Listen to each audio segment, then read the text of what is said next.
So we're looking at the political situations. How is that impacting us? How is that impacting business strategy? If you look at the financial sector right now, the political situation is definitely having a significant impact on the single market access.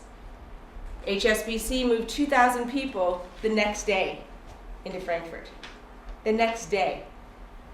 Extraordinary. When we're talking to people in the UK, they're looking at how they rationalize space. When we're talking to people in continental Europe, particularly in Germany right now, they're saying, how many more people can I get in here? How many more people can we get to have this building working? If we look at HMRC, for example, at the beginning of September last year, they came out, every news headline said, we need to cut 83 buildings. That's incredible.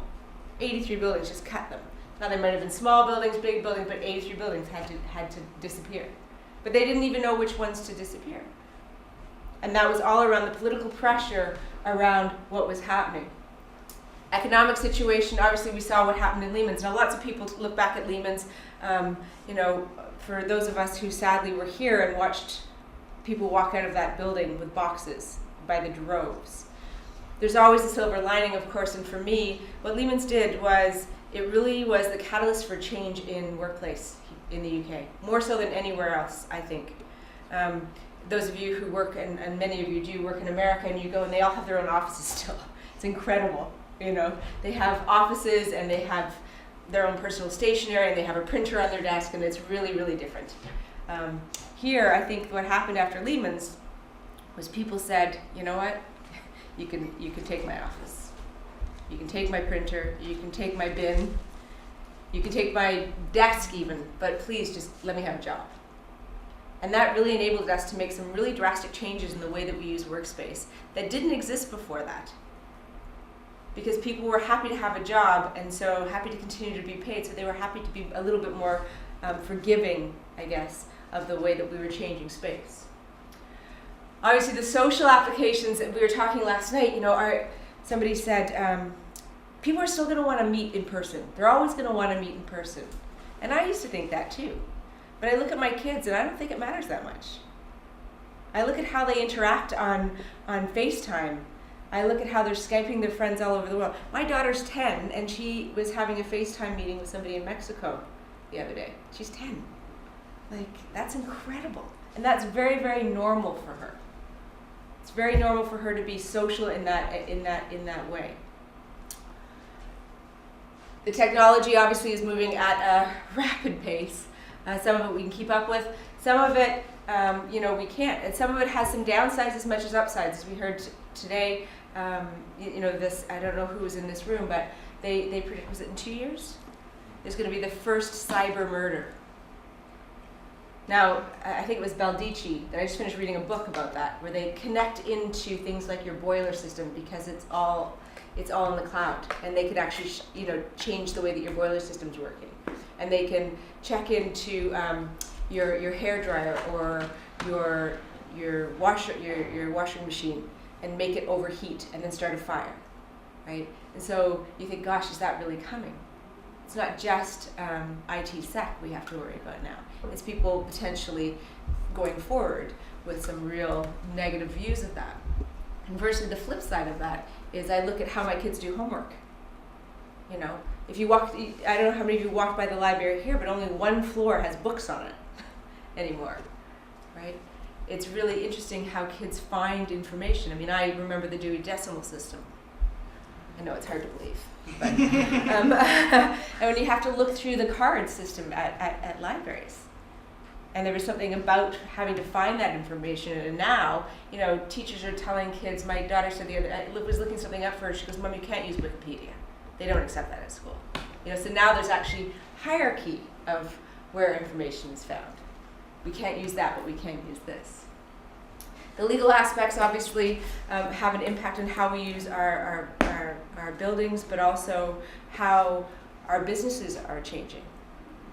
How many of you do business in France?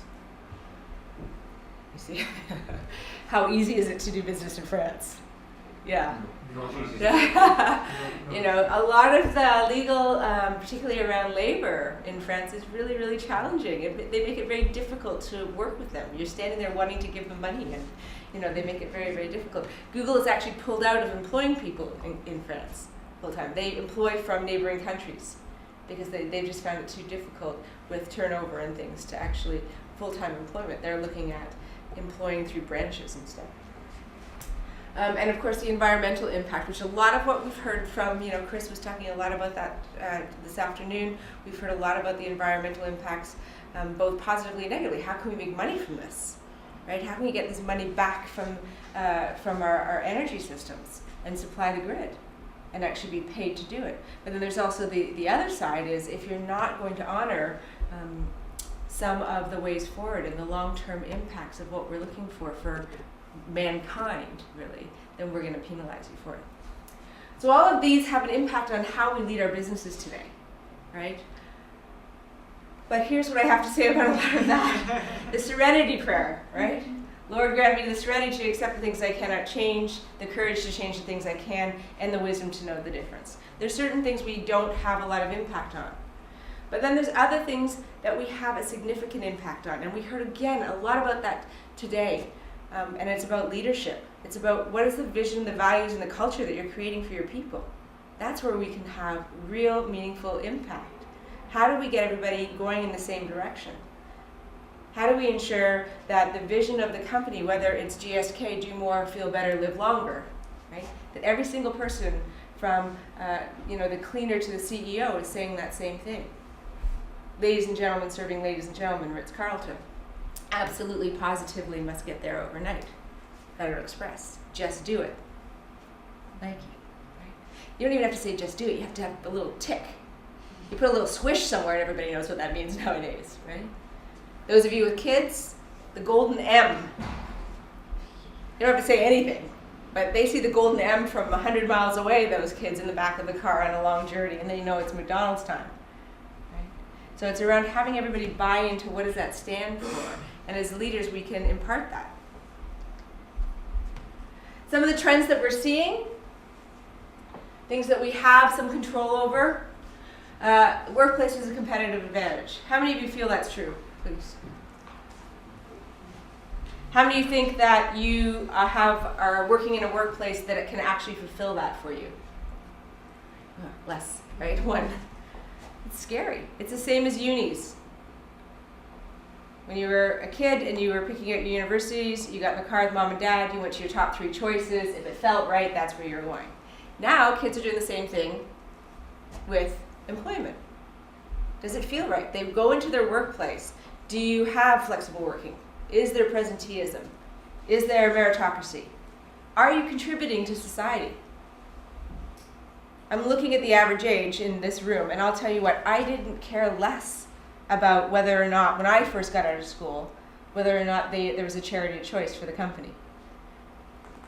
What I was concerned about when I first got out of school was paying my student loans off. Now I get kids coming in for interviews and they want to know what charities we support, how we're giving back to the environment, how we're funding young talent, what we're doing to help underprivileged areas and economies, not just across the globe, but also within the UK.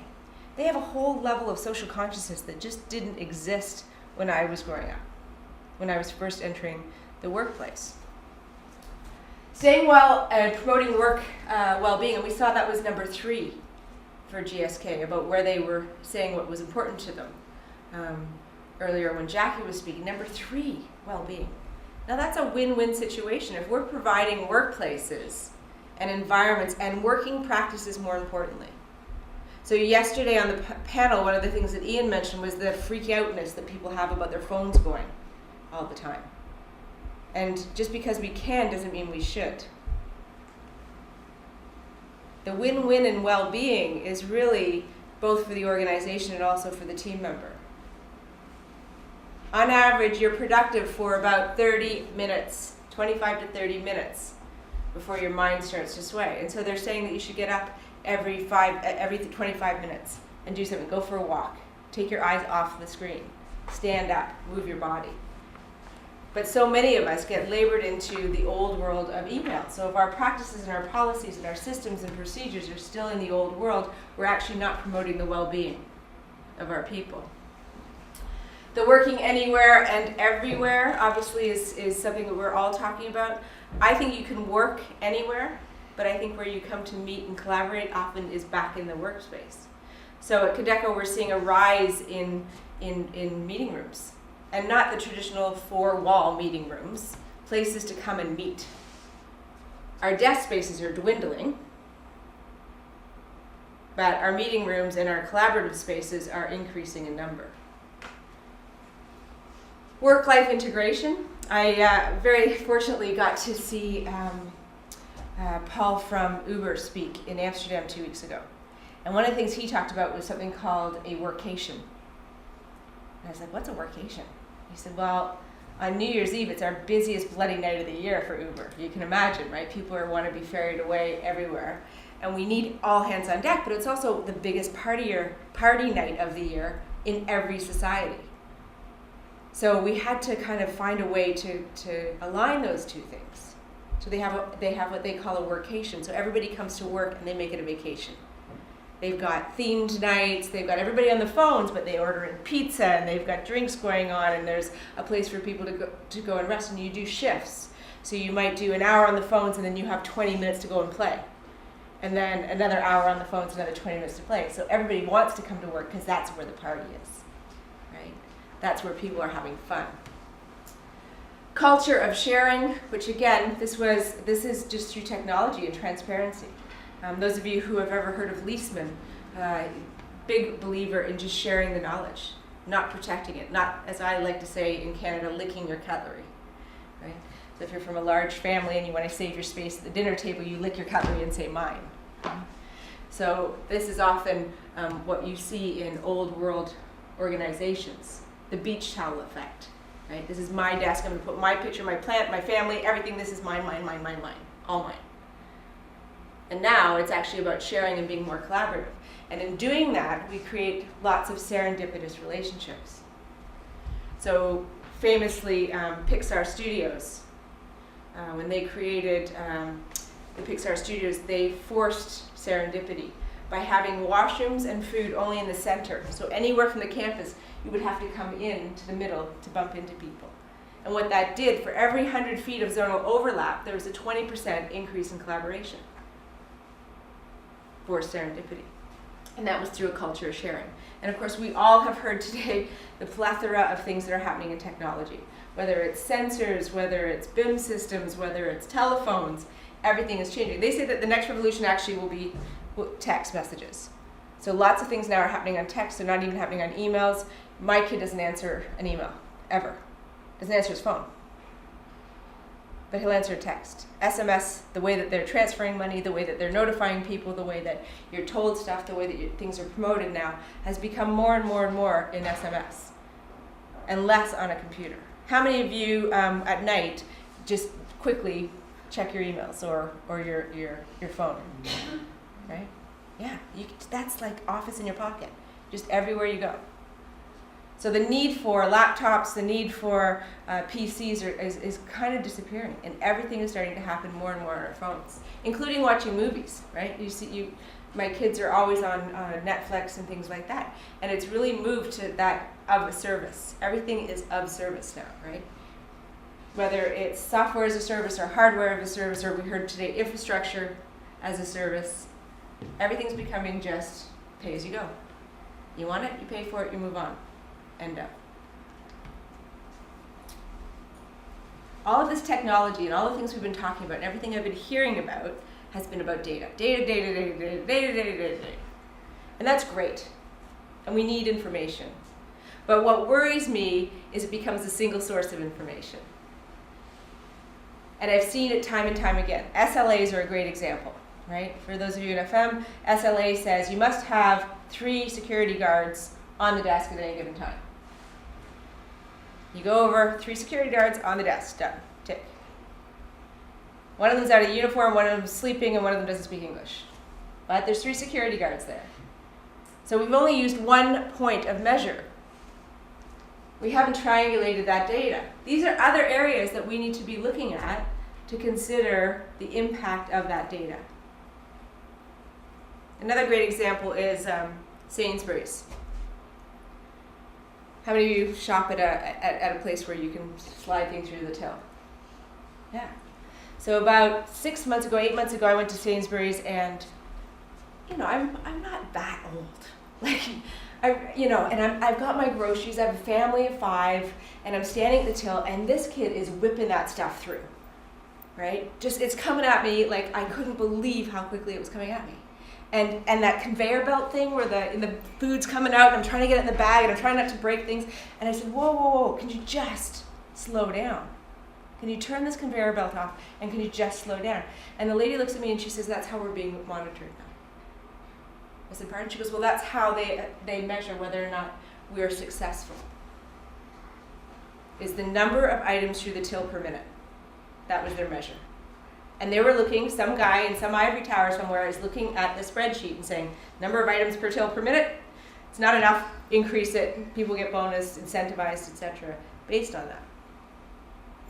So I wrote to the CEO of Sainsburys, and I said, if you continue to do that, I will be shopping somewhere else. So the metric that you won't have is my presence.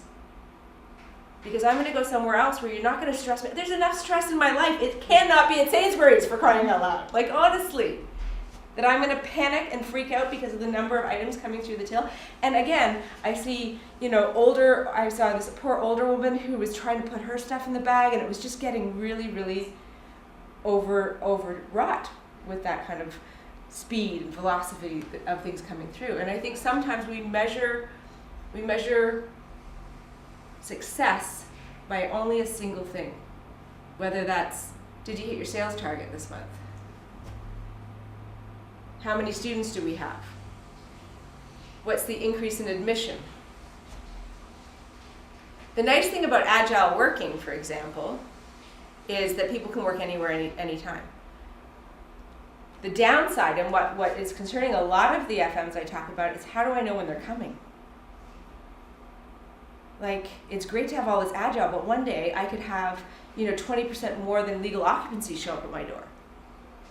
And other days I could have an empty building. How do I know? How is that predictive? What if there's a traffic jam? What if there's so many other factors? So using only a single source of information, I worry that we've kind of swung the pendulum too far the other way. And when you look at the real leaders of businesses, what they say is you need to listen to your team. You need to go out and talk to them at least once a month. Get the people out and onto the floor. Ask their permission. How many of you have heard of the reverse mentoring schemes? Anybody heard of that? So PwC is one of those companies that did it, and they just realized they were so out of touch. They had no idea what was going on today. So they have the young people coming in who are mentoring the board and telling them where they're getting it wrong. And the board really have to listen to how that's working for them. And we can see that we're kind of being challenged over time. The way that things have changed. And all of this, we used to be in production. Everything was about production, and we were talking, Kaizen and how important Kaizen was, and getting streamlines, and that was the real measure of leadership. And then it was about process. How many of you are Lean Six Sigma, black belt? You were nobody unless you had that, and everybody talked about it. And now it's about service and people. 2 most expensive parts of any facility or any organization, what are they? People, property, and property, absolutely. Right? What's the most expensive in developed countries? People, yeah. So really trying to find a way to increase productivity, increase efficiency, 1% in our people is going to have a greater impact on trying to take 1% of cost off our buildings. The very cool thing about what you guys are doing right now, what we're all involved in right now, is we're at the cusp of doing both at the same time. We get to use space to enable people to do more with less. So our property costs are coming down, our productivity is going up, our engagement is going up. The people who are looking at engagement and property as a way to engage their people, Grant Thornton put out a study that the top 12% of organizations that had the highest employee engagement scores had a 16% increase in profitability from employee engagement. 16%. Why? Because of that 20% increase in discretionary effort. This is why all of a sudden we're starting to take it seriously. This is why we're starting to really take seriously things like employee recognition, learning and development, the sense of belonging, the career path mapping. These are all things that people are saying we really want, and this is going to make us stay. This is going to make us want to be more loyal. This is going to make us want to work harder for this organization. Now, why is that important? What's coming around the bend? The war on talent, the war for talent, right? Globalization has really created a strong war for talent, and that sense of belonging and that sense of feeling honored and recognized and rewarded and invested in is becoming the deciding factor on whether people stay or go. So some of the powerful skills, we heard about this earlier, Michael talked about it, is really creating a big, strong vision. Where are we going? People want to know, where are you going? Where are you taking this company? Is that the right place to go? Can I buy into that? Do I see myself in it? More and more, we're seeing people interview companies opposed to companies interviewing candidates. Manage the mid-space. So everybody thought that being a leader had to be just strategic, and that the ops people did the operational part. Managing the mid-space is about how you get both. Because what happens is the leaders, and we heard this this morning, is that the leaders think it's a great idea, and they're all ready and gung-ho to do everything, and the team members are on board, but that mid-level manager is stopping things. So it's about managing that mid-space so that we can get to where we want to go more effectively. Developing the leadership capability is really interesting to hear Michael from SAP say that that's really important. That's number 3 on their metric, right? It's developing the leaders for the future. People are being measured now on whether or not they can develop the next generation of leaders. Not pulling the drawbridge up, bringing people along with you on that ride, and really recognizing what we need to do to get them there. Diversity is becoming, I'd like to say it's already here and it's fine, but I look in this room and we're still not quite there, right? I looked at the panel this morning and we're still not quite there. And I think that's not just a gender issue, that's about inclusion full stop. And it's really interesting to me that we underrepresent the people who we actually serve. My favorite expression in my kind of creed, my personal creed, is if you're not serving the customer, you had better be serving someone who is. And our customers are diverse, and so our employee network should also be equally as diverse and replicating who we're serving. Collaborate across boundaries, that's happening. Influence without direct reporting relationships. This is hard. This is where we're getting it wrong. People have no idea how to manage effectively the lack of presenteeism, the trust issue that we spoke about the other day, or last night, actually. And we were talking about the biggest issue that's stopping people is they're just skiving when they're working from home. If they're not in the office, they're just bunking off. You know, the whole Marissa Mayer thing from Yahoo and what happened there. And again, to set the record straight, people actually were skiving, and that's why she made people come back into work. But, it's how do you set boundaries? How do you set an objective and a vision, not so much boundaries, but a vision that makes people want to get up and go to work every day? And if it happens that they do it in 4 days and that you get the output you want, that's fantastic. But what's happening is that middle level management is not sure how to actually create output specs for their people that then is a great measure for both people. Because you know what? Team members want to know if they're getting it right too. It's not just leaders that want to go, oh yes, you've done this or or you haven't. Team members want to know they're on the right track. So if you haven't set the clear path and understanding of what success looks like, then nobody knows what they're doing. And that's where kind of the disconnect happens. Collaboration across boundaries, I think technology is really helping there. How many of you are on VC at least once a week? Yeah. How many of you use Skype? Yeah. How many of you personally use FaceTime? Yeah. Amazing how we can do that really quickly.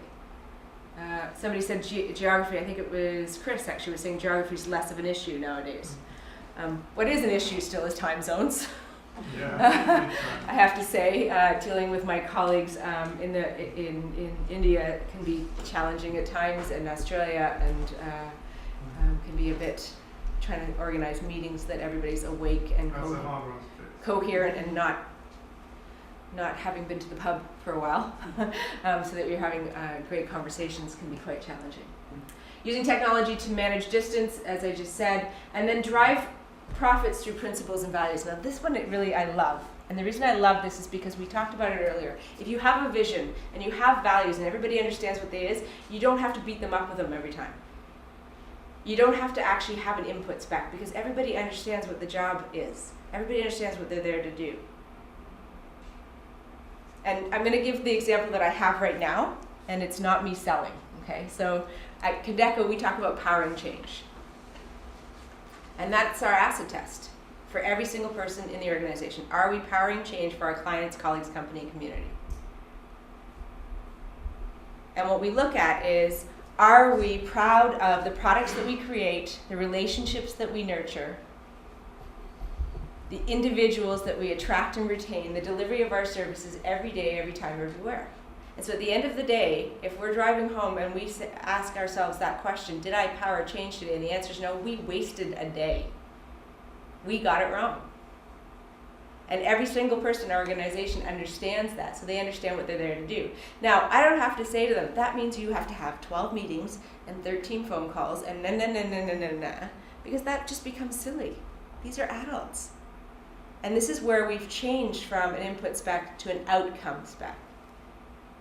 And that's about the leadership of tomorrow, is really having that really clear vision and being able to articulate it in a way that everybody is on board willingly and with excitement. That's it for me. Any questions, comments, criticisms, or concerns?